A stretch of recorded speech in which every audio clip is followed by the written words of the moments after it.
أعوذ بالله من الشيطان الرجيم. بسم الله الرحمن الرحيم. إن عدة الشهور عند الله 12 شهرا في كتاب الله يوم خلق السماوات والأرض منها 4 حرم ذلك الدين القيم فلا تظلموا فيهن أنفسكم. صدق. تمام حمد و ثنا ہمارے کریم رب کے لیے اور کروڑ درود و سلام مصطفیٰ کریم صلی اللہ علیہ وسلم کی ذات اقدس کے لیے آپ سب کی خدمت میں السلام علیکم ورحمۃ اللہ وبرکاتہ.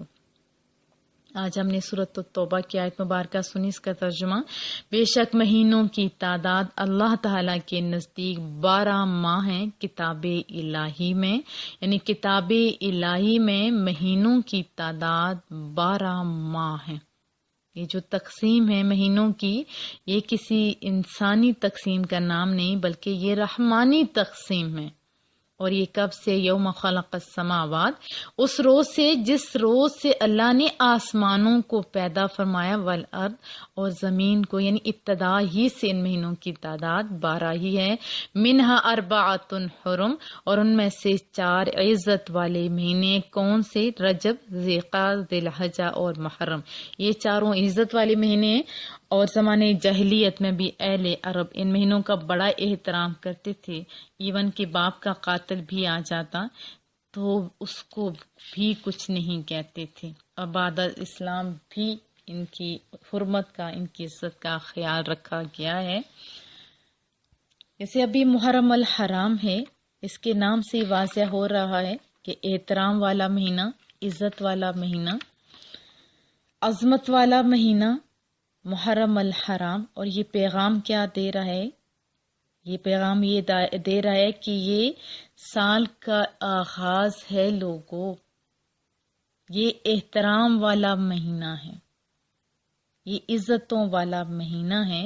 اس کو اپنی ذات کے اندر رچا بسا لو، اپنی زبانوں میں، اپنے لہجوں میں، اپنے رویوں میں، اپنے تعلقات میں احترام لے کے ہو. اپنے گھروں میں، اپنے خاندانوں میں، اپنے معاشروں میں، اپنے ملک، ایون کہ پوری دنیا، حتیٰ کہ انسانیت کا احترام کا بھی یہ کہہ رہا ہے. پھر جیسے احترام والا مہینہ ختم ہوا اور یہ احترام والا مہینہ شروع ہوا، اور یہی مہینہ یہی پیغام دے رہا ہے. اور آپ کو پتہ ہے اسلام تو نام ہی محبتوں کا ہے، احترام کا ہے. سال عزتوں والا گزر گیا اور ابھی پھر نئی جوش، نئے جذبے اور نئی عزتوں کے ساتھ آیا. یہ ہمیں کیا کہہ رہا ہے کہ لوگوں اپنا محاسبہ کرو. صحابہ کرام اجمعین تو روز کا محاسبہ کرتے تھے اپنے ایک ایک دن کا، کہ آج دن کو کیا کمیاں رہ گئیں کہ تاکہ کل نہ ہو، آج کون سے اچھے کام کیے تھے تاکہ کل اس کو جاری رکھیں. ہمیں یہ محاسبہ کرنا ہے کہ پچھلے سال کہاں کمیاں رہ گئیں، کہاں کم کیا ہم نے، کون سے گناہ کیے، کون سے غلطیاں کی، کون سے رب کے ناراضگی والے کام کیے، ان کو ہم نے چھوڑ دینا ہے. ایک سال زندگی کا گزر گیا اور الحمدللہ اللہ نے سال رکھا تھا زندگی میں، تو تب نیا سال آ بھی گیا. اس آنے والے سال میں وہ کمیاں نہ رہیں جو بیتے ہوئے سالوں میں تھیں. حدیث طیبہ میں آتا ہے مصطفیٰ کریم صلی اللہ علیہ وسلم نے کیا فرمایا؟ برباد ہوا وہ جس کا آج اس کے کل سے بہتر نہیں. یعنی آج کا دن اور کل کا دن اگر سیم ہو تو وہ شخص گویا برباد ہوا. ہم ہر چیز کو دیکھیں، جو چیز ایک جگہ رک جاتی، ایون کہ پانی بھی رک جاتے ہیں، اس کے اندر بھی بدبو اور تعفن پیدا ہو جاتا ہے. لیکن یہی پانی اگر چلتا رہتا ہے تو لوگوں کے بھلے اسے کیے جا سکتے ہیں، اس میں بدبو پیدا نہیں ہوتی. تو یہ جو حدیث طیبہ یہ ہمیں کیا کہہ رہی ہے کہ آپ بھی سوچو آپ کا دن کیسا جا رہا ہے. کوشش کرو کہ آنے والا دن بیتے ہوئے دنوں سے آپ کا یہ دن اچھا ہو اور آنے والا سال بیتے ہوئے سالوں سے اچھا ہو. گویا مومن کیا کرتا ہے؟ دن، مہینے، سال بیتے ہوئے سالوں سے بہتر بناتا ہے. اس کو بنانے کے لیے پھر ہمیں کیا کرنا ہوگا؟ ہمیں نئی جوش، نئے جذبے نئے حوصلے کے ساتھ اٹھنا ہوگا، علم نافع حاصل کرنا ہوگا، کیونکہ اگر ہمیں علم نہیں ملے گا تو ہمیں اپنا بھی شعور نہیں ہوگا، اللہ کا بھی شعور نہیں ملے گا۔ اگر علم نافع ہم حاصل کریں گے تو تب بھی ہم اپنے اللہ کو پہچان پائیں گے، ہم اپنے آپ کو پہچان پائیں گے، پھر ہم اپنی منزلوں تک پہنچ پائیں گے، پھر ہم تبھی اللہ کے قریب ہو سکیں گے، مصطفیٰ کریم صلی اللہ علیہ وسلم کے قریب ہو سکیں گے۔ دوسرے لوگوں کی ترقی کا راز آگے جانے میں، ہماری ترقی کا راز اتنا پیچھے جانے میں ہے کہ ہم رسول اللہ کے تعلیمات کے ساتھ جڑ جائیں، صحابہ کی تعلیمات کے ساتھ جڑ جائیں، تو اس میں ہماری ترقی ہے، اسی میں ترقی کا راز ہے۔ تو آپ کو علم نافع حاصل کرنا پڑے گا، اور پھر حاصل کر کے بار بار اس کو دہرانا بھی ہوگا، جیسے صحابہ کرام اجمعین مصطفیٰ کریم صلی اللہ علیہ وسلم سے تعلیمات حاصل کرتے تھے اور پھر ان سے باتیں سیکھا کرتے تھے، انہی کے ساتھ اٹھتے بیٹھتے تھے، لیکن تھوڑا سا ٹائم گزرتا تھا، پھر صحابہ کرام ایک دوسرے کو کیا کہتے تھے، او یارو اکٹھے ہو جائیں، ایمانوں کو تازہ کریں۔ انسانی فطرت ہے نا، جیسے نماز کا اگر ایک دفعہ اللہ کہہ دیتا تو رب کا حکم کافی تھا، لیکن اللہ بار بار کیوں کہہ رہا ہے؟ کیونکہ انسانی فطرت ہے، دب جاتا ہے، پھر دوبارہ جب اس کے ساتھ تذکرہ ہوتا ہے پھر وہ نئے جوش نئے جذبے کے ساتھ اٹھتا ہے۔ تو یہ آنے والا ساتھ ہمیں چاہیے کہ ہم نئے جوش نئے جذبے کے ساتھ اٹھیں۔ پھر یہ جو ہمارا محرم الحرام ہے یا حرمت والے مہینے ہیں، یہ جو ساری چیزیں ہمیں کیا سکھا رہی ہیں؟ لوگوں دیکھو، تم مسلمان ہو، مسلمان کی تو ساری زندگی احترام والی، مسلمان کی تو ہر چیز ہی احترام والی، رشتے، گھر بار، رب، اور سب سے بڑی چیز ہمیں تو رب کا احترام ہمیں سکھایا گیا، رب کے ساتھ مہینوں کا احترام ہمیں سکھایا گیا، دنوں جمعہ کا جیسے دن ہے جمعے کا احترام سکھایا گیا، پھر ہمیں شاعر اللہ کا احترام سکھایا گیا کہ جو اللہ کے ساتھ ایون کے جانور بھی لگ جاتے ہیں اس کا بھی احترام کرو۔ صفا مروہ کی پہاڑیاں کیا کہتی ہیں؟ یہاں تو ایک ولیہ کے قدمین لگے تھے، یہ بھی تمہارے لیے بڑی محترم ہے۔ اور پھر قرآن کریم میں کیا آتا ہے کہ یہ دلوں کے تقوی کے باعث ہے۔ ہم لوگ کعبے کا بڑا احترام کرتے ہیں، اللہ کا احترام کرتے ہیں، اللہ کے ساتھ لگی ہوئی ہر چیز کا احترام کرتے ہیں، کعبے کا بھی بہت زیادہ ہم لوگ احترام کرتے ہیں۔ اور بہت سارے پیارے لوگ تو ایسے بھی ہیں کہ پیٹھ تک نہیں کرتے، قدم بھی اس کی طرف، پاؤں بھی نہیں کرتے، بلکہ چومتے ہوتے ہیں۔ حضرت عبداللہ بن عباس کعبہ کی طرف جیسے رخ کرتے ہیں، اور ساتھ نبی پاک صلی اللہ علیہ وسلم بھی ہوتے ہیں، محبوب کعبے کی طرف دیکھ رہے ہوتے ہیں، بڑی پیار بھری نظروں سے دیکھ رہے ہوتے ہیں، اور ساتھ کیا فرما رہے ہوتے ہیں، کعبہ تیری مانا تیری عزت بہت زیادہ ہے، مانا تیری عزت بہت زیادہ ہے، لیکن تجھ سے زیادہ میرے امتی کی عزت زیادہ ہے۔ یعنی کعبے کا احترام بھی ہمیں سکھایا گیا، کتاب اللہ کا احترام بھی ہمیں سکھایا گیا۔ ہم حضرت عمر کی ذات دیکھتے ہیں، جیسے قرآن کریم سامنے آتا تھا فوراً آنکھوں کے ساتھ لگا لیتے تھے، چومتے تھے، او میرے رب کے سونے عہد، او میرے رب کی سونی کتاب۔ اور پھر ایسی چیز جب دیکھتے ہیں تو فوراً دل میں آتا ہے کہ یہ کوئی بڑی چیز ہے۔ اگر عام طریقے سے ہم ناولوں کی طرح رکھیں گے تو عام چیز کی کون بھلا قدر کرتا ہے؟ تو احترام اور اس کے پر عمل کا جو ہے وہ جذبہ ہمارے اندر ہونا چاہیے۔ پھر مصطفیٰ کریم صلی اللہ علیہ وسلم کی احترام خصوصاً یہ ہمیں سیکھنا ہوگا۔ اب صحابہ کرام کتنا احترام کرتے تھے، کوئی بھی بات کہتے فوراً وہ جواب میں کہتے اللہ و رسول عالم، اللہ جانتا ہے، اس کے رسول جانتے، اللہ جانتا ہے، اس کے رسول جانتے۔ کس وجہ سے؟ صرف اس وجہ سے، احترام کی وجہ سے۔ تو ہم نے احترام جو ہمیں اسلام نے سکھایا ہے اس کو اپنے اندر لانا ہوگا۔ احترام کی فضا جب ہوئے گی تو پھر انشاءاللہ تعالی گھروں میں، معاشروں میں تبدیلی آئے گی، پھر عداوتوں کی جگہ، نفرتوں کی جگہ محبتیں آئیں گی، پھر ہم ایک دوسرے کے ساتھ ہمارے رویوں میں، ہمارے تعلقات میں ہمیں نظر آئے گا کہ ہم مسلمان ہیں۔ مسلمان تو ایک ایک چیز کا خیال رکھتا ہے، محمد کی جان کا، عزت کا، آبرو کا، ہر چیز کا خیال رکھتا ہے، کیونکہ حدیث طیبہ میں بھی آتا ہے کہ مسلمان وہ ہے جس کے ہاتھ اور زبان سے دوسرے لوگ محفوظ ہیں۔ پھر حدیث طیبہ میں یہ بھی آتا ہے کہ جو بڑوں کا احترام نہیں کرتا وہ ہم میں سے ہے ہی نہیں۔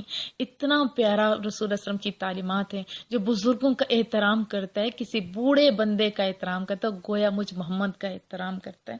پوری زندگی ہماری احترام ہی احترام ہے، ایک دوسرے کے حقوق کا خیال رکھنے والا مسلمان ہوتا ہے۔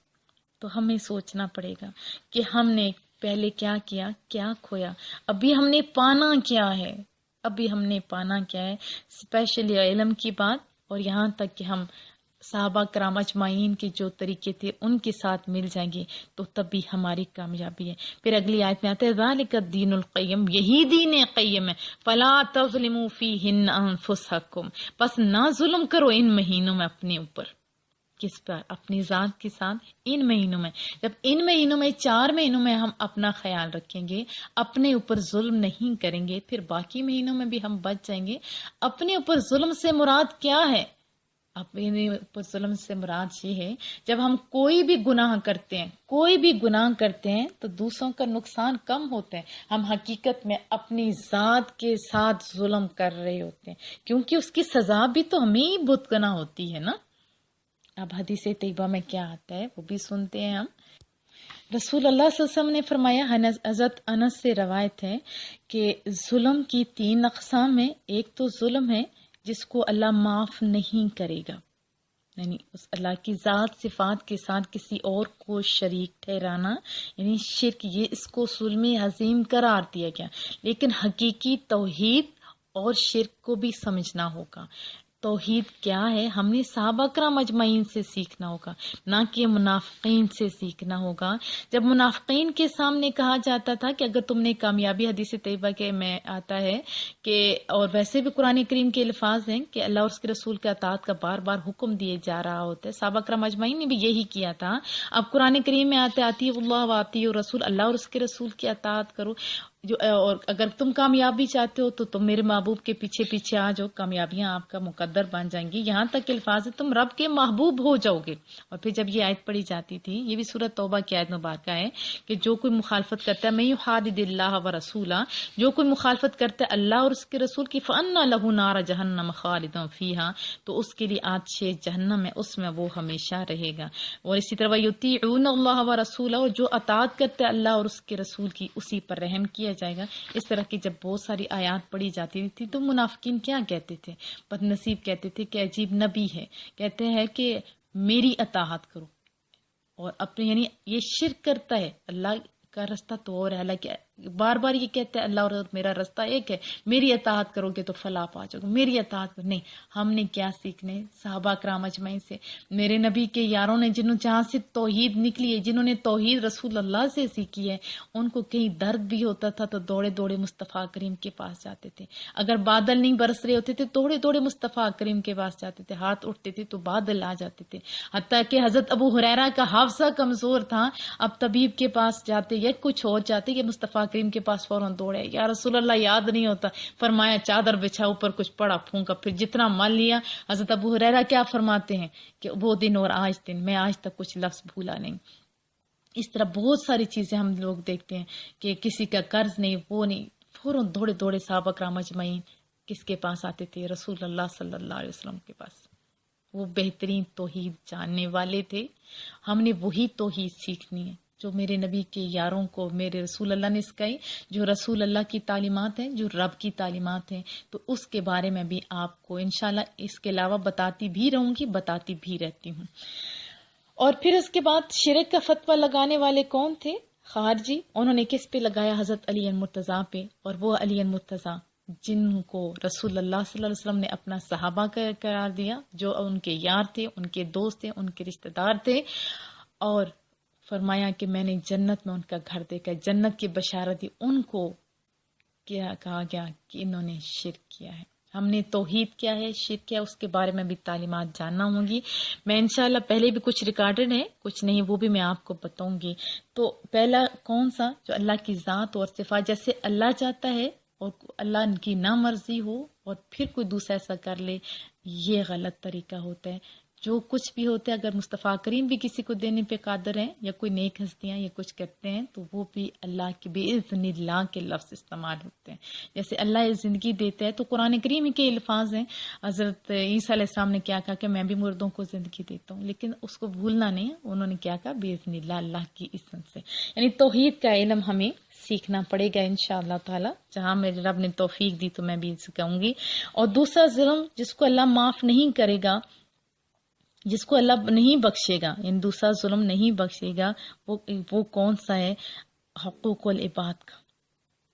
اللہ اس کو کبھی معاف نہیں کرے گا، کبھی بھی. جس نے بندوں کا حق مارا ہوگا تو اس کی طرف بھی دھیان دیں کہ اگر بندوں کا حق ماریں گے رب معاف نہیں کرے گا تو ہم کدھر جائیں گے. مختصر یہ کہ ہمیں اللہ کا حق ادا کرنا ہے. جہاں میرا اللہ چاہتا ہے وہاں ہم موجود ہوں، جہاں میرا رب نہیں چاہتا وہاں موجود نہ ہوں. اللہ سے پیار کریں، رسول اللہ صلی اللہ علیہ وسلم کی ذات سے پیار کریں. یہ نہ ہو کہ ہم محبوب سے دور ہو جائیں، نہیں، ہم نے سیکھنا ہے. پھر اس کے بعد ایک دوسرے کا حق ادا کریں. اور حدیث طیبہ میں آتا ہے، حضرت ابو ذر رضی اللہ تعالیٰ عنہ سے مروی محبوب نے فرمایا، رب میرا کیا فرماتا ہے کہ اللہ نے کیا فرمایا کہ میں نے اپنے اوپر بندوں پر ظلم کرنا حرام قرار دیے، تم بھی ایک دوسرے پر ظلم نہیں کرو.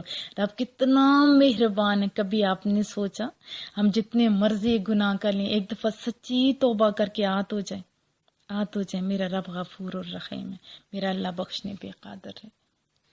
اب نیا سال آیا ہے، نئی سوچوں کے ساتھ، نئے جوش، نئے جذبے کے ساتھ ہمیں اٹھنا ہے. ہم نے اسپیشلی بدگمانیوں سے بچنا ہے، دلوں کو میلا کرنے سے بچانا ہے، زبان کو گندے لہجے سے بچانا ہے اور اپنے آپ کو بچانا ہے. دیکھو ہم بہت سارے لوگوں کے معاملے میں خواہ مخواہ کی بدگمان ہو جاتے ہیں. اور پھر کیا ہوتا ہے جب ہم بدگمان ہوتے ہیں، جیسے قرآن کریم میں تو بدگمانی سے منع کیا گیا ہے نا، بہت سارے بدگمانیوں سے بچتے رہو، منع کیا گیا ہو کیونکہ وہ گناہ ہے. پھر جب بدگمانیاں ہوتی ہیں دوسروں کو ایسے ہی بتایا جاتا ہے تو پھر ہماری آنکھوں کے اوپر ایک شیشہ لگ جاتا ہے اور پھر اسی شیشے سے جب ہم دوسرے کو دیکھتے ہیں تو وہ بدا ہمیں ایسا ہی نظر آتا ہے، ایسا ہی ہمیں نظر آتا ہے. تو ہم نے یہ گندے شیشے آنکھوں سے ہٹا دینے ہیں اور محبتوں کے شیشے چڑھا دینے ہیں اور کہنا ہے کہ کوئی بات نہیں، یقیناً اس میں بھی کچھ اچھا ہی ہوگا. اور خود اپنے ہاتھ سے دوسروں کو تکلیف نہیں دینی، یہ بھی یاد رکھیے. ہم ہر وقت جیسے ابھی بہت سارے ظلم کر کے مظلوم بننے ہوئے، ہم نے ایسا نہیں بننا، ہم نے دینے والا بننا ہے. ہم نے عزتیں دینے والا اور ویسے بھی دینے والا بننا ہے. ہم تو محبوب کے یاروں کا اگر دیکھیں تو ایک پانی کے گلاس پہ ساتھ وہ شہید بھی ہو جاتے ہیں، لیکن کیا کہتے ہیں، مجھے نہ دو میرے بھائی کو دو. اور جب خالی دینے والے، یہ نہ ہو کہ ایک دینے والا اسی کو آپ جو دینے والے اسی کو ذلیل کر کے رکھتے، نہیں، ہر ایک کو دینے والا بننا ہے کہ جب، اور ابتدا اپنی ذات سے کرنی ہے. حضرت عمر کا دور تھا جب سب لوگوں نے خالی زکوٰۃ ہی دینا شروع کر دی تھی تو لوگوں نے بلا بلا کے ایک دوسرے کو کہا تھا کوئی ہے زکوٰۃ لینے، تو کوئی زکوٰۃ لینے والا بھی بندہ نہیں تھا. جب ہم سارے دینے والے بنیں گے نا تو پھر لینے والے کیا، لینا دینا محبتوں کا ایک ایسا سلسلہ ہوگا کہ آپ خود اپنے گھر میں بھی سکون سے رہیں گے. ہمارا معاشرہ یہ سارا امن اور سکون کا گہوارہ بن جائے گا. یہ بے چینیاں، یہ پریشانیاں، یہ ساری کی ساری ختم ہو جائیں گی. ہم نے آج اپنے اوپر کیا لازم کر لینا ہے کہ ہم نے دوسروں کو دینے والا بننا ہے، ایک دوسرے کا احترام کرنے والا بننا ہے. اور دین جو سکھانے والے ہیں میں ان سے بھی گزارش کروں گی، دیکھو ایک دوسرے کا احترام سکھائیں. محبوب نے خالی قرآن کریم نہیں سکھایا، انہوں نے تزکیہ نفس بھی کیا تھا. آپ بھی اپنے لوگوں کی اس طرح نہ برین واشنگ کرو کہ دوسرے طبقے کو تو آپ کافر اور مشرک ہی قرار دو. ابھی جب میں دکھ سے کہتی ہوں، بڑے دکھ سے کہتی ہوں کہ کوئی مذہب کا لبادہ اوڑھ کے مارنے والے بھی خود کو کہتے ہیں کہ ہم لوگ تو جہاد کر رہے ہیں، مرنے والے بھی خود کو شہید کہتے ہیں. کون شہید ہے؟ اسلام تو وہ ہے جس نے ایک دوسرے کا احترام سکھایا. دوسرے فرقے مسلک کو تو چھوڑیے، دوسرے غیر مسلموں کا بھی خداؤں کو برا کہنے سے منع کیا ہے. اور جب ہم مذہب کے نام پہ کسی کو جان بوجھ کے قتل کریں گے تو پھر سورۃ النساء کی آیت بھی یاد رکھ لیجیے، جس نے جان بوجھ کے قتل کیا اس پہ لعنت ہے. پھر حدیث پاک بھی بھی الفاظ ہے، قرآن کریم کی بھی ہیں کہ جس نے کسی ایک انسان کا جان بوجھ کے قتل کیا گویا اس نے پوری انسانیت کا قتل کیا۔ ہمارا اسلام تو اتنا پیارا ہے، یہ قتل تو بڑے دور کی بات، یہ تو اتنی بھی اجازت نہیں دیتا کہ آپ کوئی اسلحہ، چاقو، کوئی بھی چیز کسی انسان کی طرف مذاقن بھی کرو۔ یہ انسان تو چلے پیچھے چھوڑ دیتے ہیں، جس جانور کو ذبح کیا جاتا ہے اس کے سامنے تیز چھری کرنے سے بھی منع کیا ہے۔ اسلام تو اس کا نام ہے، اسلام تو سلامتیوں، محبتوں، احترام کا نام ہے۔ آؤ احترام کے ساتھ ایک دوسرے کے ساتھ رہنا سیکھیں۔ جو حق دیتا ہے ہمیں، اس کے اوپر بھی ہم لوگوں نے غاصبانہ نہیں قبضہ کرنا، ہم ساروں نے دینے والا بننا ہے۔ ذات سے ابتدا کریں، یہ نہیں کہنا وہ میرے ساتھ کرے گا تو میں تب کروں گا، نہیں، ہم نے اگر کرنا ہے تو رب کی رضا کے لیے کرنا ہے۔ جب اس نیت سے آپ کریں گے تو میرا یقین ہے انشاءاللہ تعالی دوسرے کے دل میں بھی اللہ آپ کا احترام بھی ڈالے گا، محبت بھی ڈالے گا، اور کامیابیاں آپ کا مقدر بن جائیں گی۔ تو کیا میں توقع رکھوں کہ آپ نئے جوش، نئے جذبے کے ساتھ، نئی محبتوں کے ساتھ اٹھیں گے اور نئے سال میں اپنے آپ کو پہلے سے بہتر بنائیں گے؟ یقیناً انشاءاللہ تعالی۔ وصلی اللہ تعالی علی محمد، سبحانک اللہم وبحمدک، نشہد ان لا الہ الا انت، نستغفرک ونتوب الیک۔ السلام علیکم ورحمۃ اللہ وبرکاتہ۔ اعوذ باللہ من الشیطان الرجیم، بسم اللہ الرحمن الرحیم۔